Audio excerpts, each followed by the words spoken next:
All right, I'm here with Coach Roy Tesh. He's coaching the defensive line this year, and that room for you is actually expanded this year, if I'm not wrong, right? So you've now picked up not the rush position, but the DN position. Is that correct? Position, yeah. So I've how got is all that the guys' hands on the ground. Yes. So how has that been in the transition, having more guys, in your room? You got to expand your vision a little bit. I'm getting old, my eyesight's bad, so I got to back up a little bit so I can get everybody in the frame there when I'm watching practice.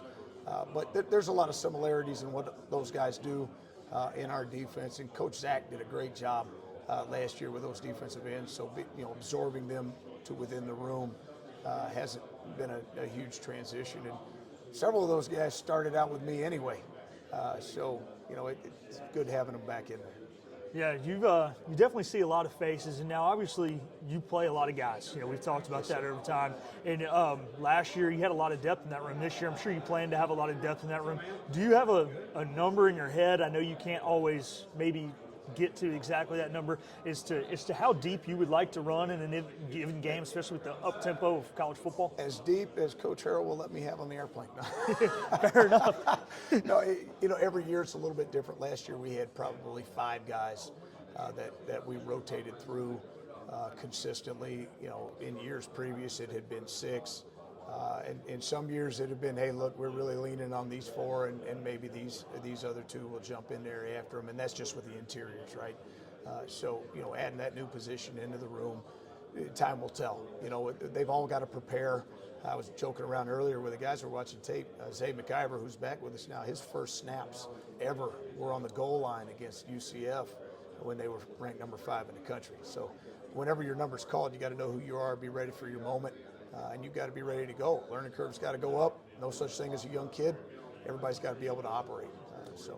Well, for those of you watching, if the travel squad is heavy defense out of those 70 guys when we head to Raleigh, this is the reason. And I think he can pull some strings with Coach Harrell, because you guys, I think, are you guys the longest 2 tenured coaches on the staff? And it's not even close, right? We still have Shank. Oh, that's true. Coach Shank is here. I do forget about him. I apologize, Coach Shank, if you're seeing this. But, you and Coach Harrell, man, you guys have been together so long. Can you just talk about that relationship? I hope I'm not telling tales out of school, but people can see it when they drive around Greenville. You guys do your daily jog after practice. I will say you've gotten faster.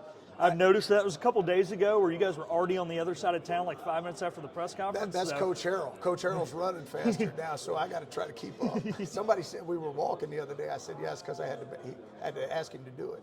No, I haven't seen them walk. I think he's lying about that. These guys are in some darn good shape. So, but just, man, can you talk about the relationship with you and Coach Harrell and how awesome it's seemed for him to portray into his new role? Yeah, I've known Coach Harrell for a long, long time. We've worn a lot of different T-shirts together, worked together.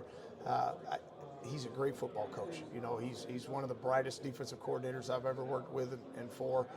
He's getting ready to be one of the brightest head coaches I've ever worked with and for. I would tell you this about Blake Harrell. He's a better man than he is a football coach, and that's saying a lot. And it's easy to show up every day and go to work with someone that has got your back, has your best interest at heart. And I just hope I can reciprocate every day when I show up. And I know we're kind of bouncing around a little bit, but you brought up Xavier McIver earlier. I did want to ask you about him. So he does leave the program and he comes back. What's it mean to have him back, and how has he grown in his time away from Greenville? Well, it means a lot, because he understood the expectation coming back, right? And he knew what was going to be expected of the unit. He knew what was going to be expected of him individually, and chose to come back and step into that role. So to have a guy that has an understanding of what it is that you want, coupled with guys that have been in the program for a long, long time and have worked their rear ends off while they were waiting for their opportunity, and a Zion Wilson and a Preston Carr, those type guys. So to be able to get those guys in there together, you've got a core nucleus of older players, which helps you bring along some of the younger ones as you move forward. So, well, we thank you for your time, Coach Tesh, and best of luck this season. Thank you, sir. Appreciate it. Thank you.